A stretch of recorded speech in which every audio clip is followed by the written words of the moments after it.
Hello అందరికీ నమస్కారం. Welcome to Srimayi home foods. ఈరోజు శ్రీమయి హోమ్ ఫుడ్స్లో ఇంకొక రెసిపీ చేద్దామండి. అదేంటంటే ఒక స్టోరేజ్లో అంటే ఒక 2-3 months నిల్వ ఉండేలాగా టమాటో పచ్చడి చేద్దాం. ఈ టమాటోస్ మనకు ఎప్పుడూ దొరుకుతూనే ఉంటాయి కదండి. అండ్ టేస్ట్లో కూడా టమాటో చాలా బాగుంటుంది. మనం ఎప్పుడు కావాలంటే అప్పుడు ఈ రెసిపీని చేసేసుకోవచ్చు.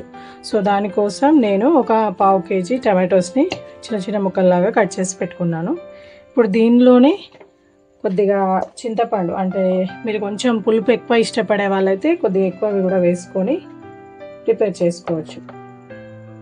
నేనైతే ఒక నిమ్మకాయ సైజ్ అంతా చింతపండు వేస్తున్నాను.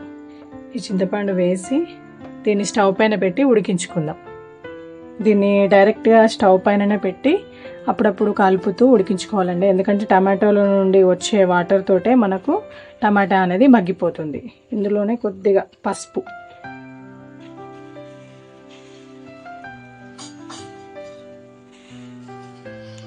కొద్దిగా మెంతిపిండి కూడా వేసుకోవాలి. ఒక పించ్ అనుకోండి. ఇప్పుడు దీన్ని ఇందులోనే వాటర్ ఊడిపోతాయండి. మధ్య మధ్యలో కడుపుతూ ఉడికించుకుందాం. ఇప్పుడే కొద్దిగా టమాటోలో నుండి వాటర్ అనేది బయటకు వస్తున్నాయండి. ఈ వాటర్కి ఉడికిపోతాయి. కాకపోతే మనం మధ్య మధ్యలో కలుపుకోవాలి. మూత పెట్టొద్దండి. మూత పెడితే ఏమవుతుందంటే దానిపైన ఆవిరి వాటర్ అనేది పడి పచ్చడి ఎక్కువ రోజులు నిల్వ ఉండదు. సో ఇలానే డైరెక్ట్గా మగ్గించుకోవాలి. టమాటోస్ కొంచెం దూరగా ఉన్నవి కాకుండా కొద్దిగా ఎక్కువ పండిన టమాటోస్ తీసుకుంటే మనకు టమాటో జ్యూస్ అనేది ఎక్కువ వస్తుంది. ఆ జ్యూస్తోనే టమాటోస్ ఉడికిపోతాయి. సో ఇది మంచిగా ఉడికేంత వరకు ఉడికించుకుందాం. టమాటో మొత్తం ఆల్మోస్ట్ మగ్గిపోయిందండి.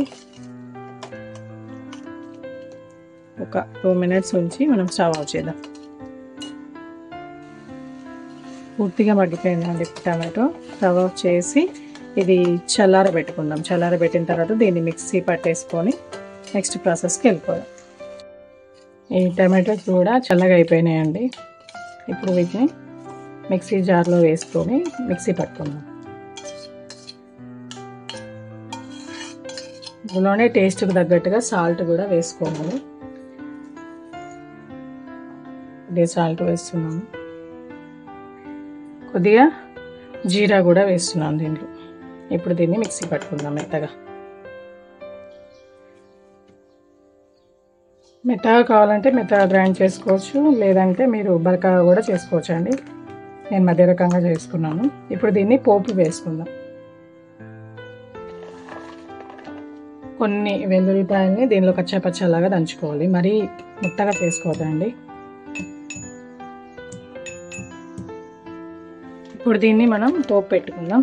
దానికోసం నేను పల్లి నూనె యూజ్ చేస్తున్నానండి. సో స్టోర్డ్ పచ్చళ్ళకు మ్యాక్సిమం పల్లి నూనె అయితే బాగుంటుంది. పల్లి నూనె కానీ నువ్వుల నూనె కానీ. సో దానికి సరిపడా ఆయిల్ వేసుకొని, కొద్దిగా టమాటో పచ్చళ్ళలోకి ఆయిల్ కూడా ఎక్కువనే అవసరం పడుతుందండి. ఈ ఆయిల్ హీట్ ఎక్కిన తర్వాత ఇందులోనే కొద్దిగా జీరా, కొన్ని ఆవాలు,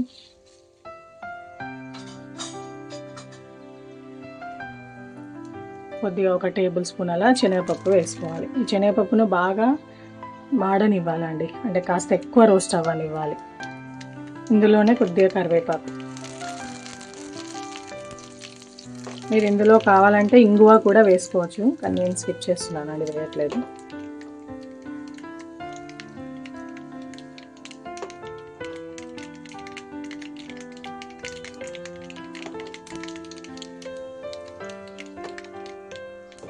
నెక్స్ట్ మనం వెల్లుల్లిపాయలు కచ్చాపచ్చాలాగా చేసి పెట్టుకున్నాం కదా, అది వేసేసుకోండి. వెల్లుల్లిపాయ ఫ్లేవర్ ఎక్కువ కావాలంటే మీరు ఎక్కువ కూడా వేసుకోవచ్చు. ఇది లైట్గా రోస్ట్ అయిన తర్వాత స్టవ్ ఆఫ్ చేసేసుకోవడం. ఆ ఆయిల్ హీట్కి ఇది ఇంకా రోస్ట్ అవుతుందండి. ఇప్పుడు స్టవ్ ఆఫ్ చేద్దాం. ఈ పోపు మొత్తం ఆల్మోస్ట్ చల్లగా అయిపోవాలండి. అంటే గోరువెచ్చగా అయ్యేంత వరకు దీన్ని చల్లారబెట్టుకుందాం. పోపు చల్లగా అయిపోయిందండి. ఇప్పుడు ఇందులో మీ టేస్ట్కి తగ్గట్టుగా కారం, నేనైతే ఒక 1 టేబుల్ స్పూన్ కారం వేస్తున్నాను. ఈ కారంలో ఇది కలిపేసుకున్న తర్వాత మనం తీసుకున్న ఈ టమాటో పేస్ట్ని కూడా వేసేసుకోవాలి.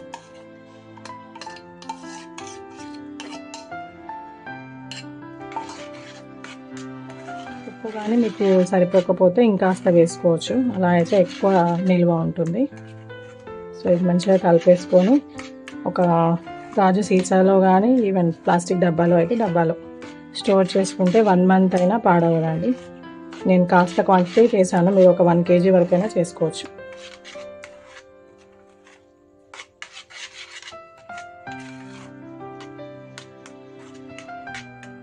మనకేం తినబుద్ధి కానప్పుడు ఇలాంటి పచ్చళ్ళు అయితే చాలా బాగా ఇష్టంగా తినబుద్ధి అవుతుంది కదా. సో ఇలా సింపుల్గా ఈజీగా ఇంటి దగ్గరే ఇన్స్టెంట్గా టమాటో పచ్చడి అనేది తయారు చేసుకోండి. ఈ వీడియో కనుక మీకు నచ్చినట్టయితే లైక్ చేయండి, షేర్ చేయండి. మరిన్ని వీడియోస్ కోసం మా ఛానల్ సబ్స్క్రైబ్ చేసుకోండి. Thank you for watching.